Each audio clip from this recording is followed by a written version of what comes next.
নমস্কার বন্ধুরা, তো তোমরা সবাই কেমন আছো? আমরা তো ভালো আছি অ্যান্ড সেফও আছি। এখন যা পরিস্থিতি, এই পরিস্থিতিতে সেফ থাকাটা আর ভালো থাকাটা খুবই দরকারি। তো আজকে আমরা চললুম হচ্ছে আমার মাসি শাশুড়ির বাড়িতে। আমি আর বাবি এই বাইকে যাচ্ছিলাম, আর ওই যে পিছনে আমার শাশুড়ি মা ননদিনী আসছিলেন স্কুটিতে। তারপরে আমরা সবার প্রথম চলে গেছিলাম মিয়ামরেতে এই স্ন্যাক্স নেওয়ার জন্য কিছু। তো সেখানে গিয়ে দেখি ফাদার্স ডে উপলক্ষে অনেক ধরনের নতুন কেক ওরা লঞ্চ করেছে।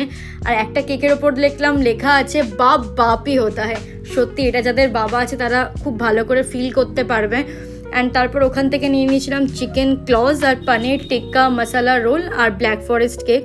তারপরে ওদের বাড়িতে এসে এই রুমটা আমার সব থেকে পছন্দের, আর আমার এত ভালো লাগে তাই এখানে এসে একটু আমি ভিডিও শ্যুট করে নিচ্ছিলাম। তারপরে সব পুচকি পাচকা মিলে বেরিয়ে পড়েছিলাম হচ্ছে ঠিক অ্যাক্রোপলিসের অপোজিটেই, যেইখানে স্ট্রিট ফুডের দোকানগুলো, এটা বেশ বড় রাস্তা, তো ওই রাস্তাটা একটু হাঁটতে বেরিয়েছিলাম। তো তারপর সবাই বললো যে মোমো খাওয়া হবে। আমি বুঝে গেছি, আমি জিম করি আর যাই করি, স্যাটারডে সানডে হলে আমি কোনোভাবেই হেলদি ফুড খেতে পারবোই না।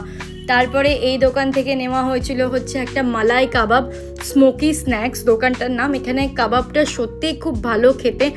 অনেকক্ষণ অপেক্ষা করার পরে আমি দেখছি দাদা ফাইনালি আমাদের কাবাবটাই রেডি করছিল। আর এই ছিল হচ্ছে কাবাবটা, পুরো বাটার আর চিজে মাখো মাখো একটা ব্যাপার, দুর্ধর্ষ খেতে ছিল। তারপরে বাচ্চাগুলো খাচ্ছিল শেক, আর আমি বাবিকে বলছিলাম যে এই গরমে দেখ আমার চুল অবধি পুরো ভিজে গেল, শ্যাম্পু করা চুল। আর বাড়িতে হয়েছিল হচ্ছে লুচি ডিমের কষা, সেই খাবারটা যাতে আমি খেতে পারি সেই কারণে আগে থেকেই থামস আপ খেয়ে হজম করে নিয়েছিলাম আর কি।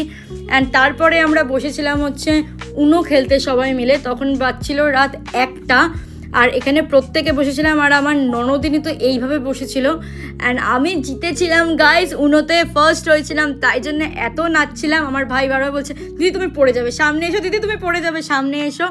খুব মজা করে কাটিয়েছি আমরা সেই রাতটা। তারপরে রাত 2:30 বাজে আমাদের মনে হলো যে না, এবার আমরা খেলবো হচ্ছে লুডো। তো লুডো বার করে খেলতে বসে গেছি। আমাদের কাছে আবার কৌটোটা ছিল না। আজকে এই বোতলের মুখটাই হচ্ছে আমাদের শো স্টপার। তো সবাই কি করে কৌটো দিয়ে আর কি খেলে, আমরা এই বোতলের মুখটা দিয়ে খেলছিলাম আর কি। তো চলো আজকের মতো টাটা, দেখা হচ্ছে পরের ব্লগে।